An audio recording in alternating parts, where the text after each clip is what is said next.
অনেক দিন আগের কথা, একটি গ্রামে বাস করত রহিম। রহিম অনেক ভালো ছিল, সৎ এবং পাঁচ ওয়াক্ত নামাজ পড়ত। ছেলেটির বাবা ছিল না, তার ছিল সৎ মা। ছেলেটি সারাদিন অনেক কাজ করত, কিন্তু তার মা তাকে অনেক বকা শোনাতো, ঠিক মতন খেতেও দিত না। একদিন রহিমের মা রহিমকে বলে, আমি রহিমকে আর দেখে শুনে রাখতে পারবো না। এর কারণে আমার জীবনটা শেষ হয়ে গেছে। আজকে বাড়ি আসুক, রহিমকে বাড়ি থেকে বের করে দিব। যেখানে খুশি সেখানেই চলে যাবে। আমি ওকে আর দেখে শুনে রাখতে পারবো না। এদিকে রহিম বাড়ি চলে আসে, সে তো কিছুই জানে না। রহিম তো বাড়ি এসে তার মনের আনন্দে ঘরের ভিতরে বসেছিল, কিন্তু হঠাৎ তার মা সেখানে চলে আসে। রহিমকে এই অবস্থায় দেখে তার মা তো রাগে ফায়ার, আর রহিমকে বলে, রহিম, আমি তোমাকে আর খেতে দিতে পারবো না। তুমি এই বাড়ি থেকে চলে যাও। তুমি আর আমাকে বিরক্ত করো না। রহিম তার মায়ের কথা শুনে কিছুই মনে করলো না, কারণ তার আল্লাহর উপর ভরসা ছিল। আর তখন রহিম বলল, মা, তুমি চিন্তা করো না, আমার আল্লাহর উপর ভরসা আছে। আচ্ছা ঠিক আছে, তাহলে আমি এই বাড়ি থেকে চলে যাচ্ছি। আমি তো এটাই চাই, তুমি এই বাড়ি থেকে চলে যাও। আমি তোমার মুখ আর দেখতে চাই না।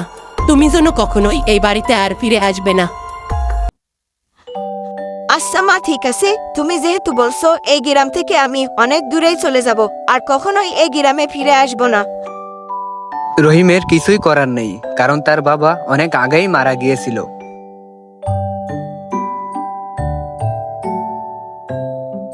রহিম আল্লাহর উপর ভরসা রেখে এই গ্রাম ছেড়ে অনেক দূরে যাওয়ার সিদ্ধান্ত নিল, আর সে যেতে থাকলো।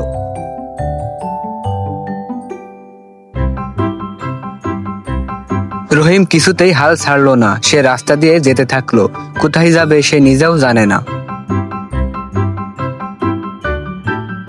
জঙ্গলের ভিতরে একটা লোক আসে ঘুরতে, আর সেই লোকটি বলে, অনেকদিন পর ঘুরতে আসলাম, ঘুরে ভালোই লাগলো। সন্ধ্যা হয়ে গেছে, আর বেশি দেরি করা যাবে না। আমাকে এখান থেকে বের হতে হবে।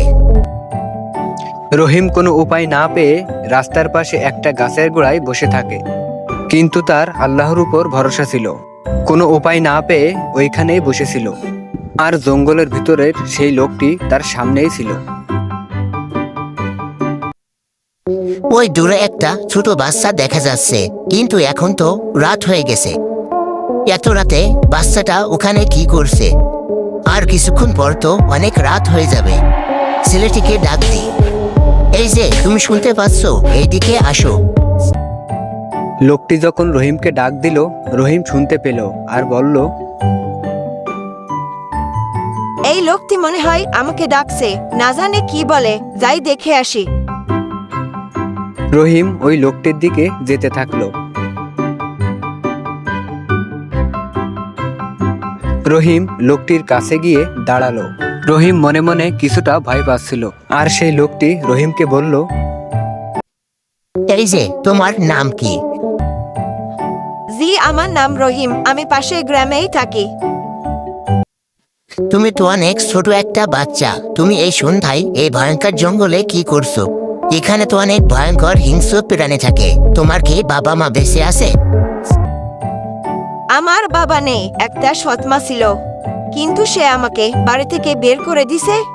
আমাকে আর সে খেতে দিবে না, তাই তো বাড়ি থেকে চলে এসেছি এই জঙ্গলে। কোথায় যাব সেটা আমি নিজেও জানি না। আচ্ছা রহিম, তোমার বিষয় আমি বুঝতে পারছি। তুমি এতটুকু একটা বাচ্চা, এই জঙ্গলে কি তুমি থাকতে পারবা? তুমি এখানে থাকলে তো জঙ্গলের হিংস্র প্রাণী তোমাকে খেয়ে ফেলবে। তুমি এতটাই ছোট যে তুমি এখনো কিছুই করতে পারবা না।